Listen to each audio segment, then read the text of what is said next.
valor se ele sequer tem valor no próprio plano internacional. Portanto, daí o equívoco. É condício sine qua non para a entrada em vigor de um tratado no plano interno que o tratado já tenha entrado em vigor no plano internacional com capacidade para surtir efeitos. Portanto, a primeira expressão em que alguma doutrina se confunde, isso eu destaco os tributaristas porque realmente a doutrina clássica, agora a doutrina mais atual, eu citaria o professor Roque Carrasa, que fala corretissimamente sobre o tema, né? Vem enxergando que a última palavra, claro, é do presidente da República, não é do Congresso. Mas é pela expressão resolver definitivamente. E aqui nós temos que usar a teoria do efeito útil, né? A Constituição diz uma palavra que nós sabemos que ele não resolve definitivamente sobre tratados. Então, quando a Constituição diz uma expressão que nós sabemos que não é, como é que nós vamos fazer? Segundo os franceses, inventar um efeito útil para aquilo que nós sabemos que seria inútil. O efeito útil. Então, qual seria o efeito útil da expressão resolver definitivamente? E aqui eu citaria a doutora Mirto Fraga. Pergunta, o Congresso resolve definitivamente sobre tratado, sendo que a última palavra é do presidente que o ratifica? Para dar o efeito útil, nós temos que responder que até sim, quando rejeita o acordo. Quando rejeita, ele põe uma pá de cal sobre o assunto. Porque quando aprova, a última palavra é do chefe do Poder Executivo, do Presidente da República. Então, qual é o efeito útil da expressão resolver definitivamente? Entenderam? Está claro a explicação? Qual é o efeito útil da expressão resolver definitivamente? Resolver definitivamente significa quando rejeita o acordo internacional. Porque quando aprova, a última palavra é do Presidente da República. E ademais, um tratado internacional referendado pelo Congresso, ratificado só do Presidente, poderá jamais entrar em vigor no plano interno.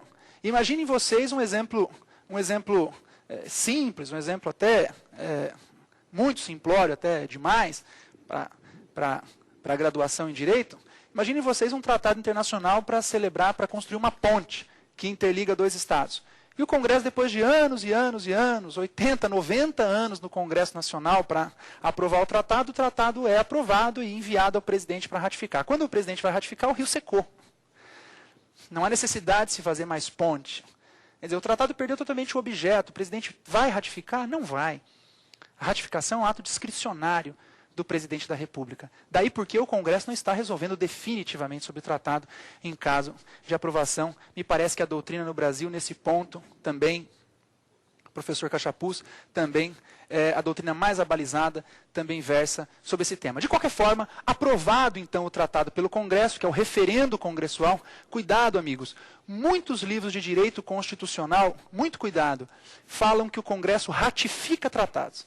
A gente escuta isso até na televisão, em programas jurídicos, nós lemos isso em manuais de direito constitucional, e até professores já ouviram dizer, olha, o Congresso está ratificando o tratado. Cuidado, essa expressão não é técnica. Ratificação é um ato presidencial. O ato do Congresso é referendatório. O Congresso referenda o tratado internacional, que é ratificado, agora sim, pelo presidente. O que é a ratificação do tratado? Ratificação é o aceite, se a assinatura era precário provisório, ratificação agora é o aceite definitivo, por meio do qual o presidente da República engaja definitivamente a nação no cenário internacional relativamente às obrigações contidas naquele determinado tratado, naquele determinado instrumento internacional. E a partir dessa ratificação, então, é que o presidente vai promulgar o tratado internacional e publicá-lo no Diário Oficial da União, quando o tratado, então, segundo a posição jurisprudencial, entra em vigor no plano do direito interno. Então, portanto, essa é, em breves palavras, né? Quem for ler o nosso curso de Direito Nacional Público da RT, vai ver que lá sobre tratados isso foi mais de 200 páginas. Em breves palavras, essa é a processualística, resumidamente, de celebração de tratados. Então, o tratado começa com as negociações e assinatura, referendo congressual, ratificação do presidente, que é discricionária, né? Para além de retroativa, tem efeitos ex nunc sempre, né? Do presidente da República, e para além também de irretratável, ratificou, não pode mais retratar, existe um meio técnico de retirada, que é a denúncia dos tratados, promulgação e publicação no Diário Oficial da União, quando o tratado entra em vigência no território nacional. Visto isso, precisamos saber agora como é esse processo em termos dos tratados de direitos humanos, com o novo parágrafo 3º do artigo 5º da Constituição de 88, que é o tema candente, como o Supremo Tribunal Federal tem lidado com esse tema. Antes disso, nós poderíamos saber, talvez, das pessoas da RU, o que é que elas pensam sobre tratados internacionais e depois os colegas aqui do estúdio. Benedito, o senhor sabe para que serve um tratado internacional? Não, eu preciso de uma informação sua para me ficar sabendo. Eu acredito que seja alguma coisa relacionada a um acordo entre países. Mas, assim, efetivamente falando, o que eu entendo disso, só que eu acredito que seja um tratado entre países, mas a fundo não sei. É acordo entre países, né? Para a melhoria de alguma coisa, do modo geral. É um acordo. Tratado internacional é um acordo entre duas nações. Nós podemos perceber que o leigo tem a noção do que é o tratado internacional. O tratado é um acordo entre países, nós vamos dizer mais tecnicamente, entre estados, para regular, né, o desenvolvimento da sociedade internacional e para criar efeitos jurídicos entre eles em relação a determinado objeto que eles querem regulamentar entre si, ou uniformizar, ou regulamentar entre si, ou um tratado, portanto, multilateral, ou até um tratado bilateral entre Estados. Evidentemente, são acordos entre países, isso ninguém nega. Nós diríamos mais tecnicamente que são acordos entre Estados para regulamentar suas relações recíprocas relativamente a determinado tema que eles entendam de interesse comum de ambos. Eu abriria para as perguntas aqui, se tivesse.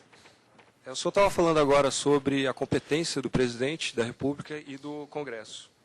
Eu gostaria de saber se o STF ele pode declarar a inconstitucionalidade do tratado. Isso, vamos já, eu ia tratar desse tema um pouquinho mais à frente, vamos falar agora. Veja, a Constituição estabelece, né, que o Supremo Tribunal Federal pode julgar, mediante recurso extraordinário, as causas decididas em única ou última instância, quando a decisão recorrida declarar inconstitucionalidade de tratado ou lei federal, o dispositivo famoso, né, da Constituição de 88, o STJ também, em relação a tratado e lei federal, e os juízes federais também têm dispositivos sobre tratados internacionais. Acontece que, aí nós vamos concordar com a posição doutrinária do professor, ministro do STF, Gilmar Ferreira Mendes, que não seria propriamente o tratado que deva ser declarado inconstitucional. Mesmo porque ele nem consta das espécies normativas do artigo 59. É emenda constitucional, lei complementar, lei ordinária, lei delegada, medidas provisórias, decretos legislativos e resoluções. O que se declararia inconstitucional seria a espécie interna que aprovara o tratado como decreto legislativo do Congresso.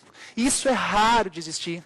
Talvez uma ou duas vezes no máximo que se tem notícia, talvez não mais que isso, que o Supremo declarou inconstitucional um decreto legislativo, não é propriamente o tratado, mas o decreto do Congresso que o aprovaram. Então, talvez seja aí um pequeno equívoco da Constituição em falar em constitucionalidade de tratados internacionais.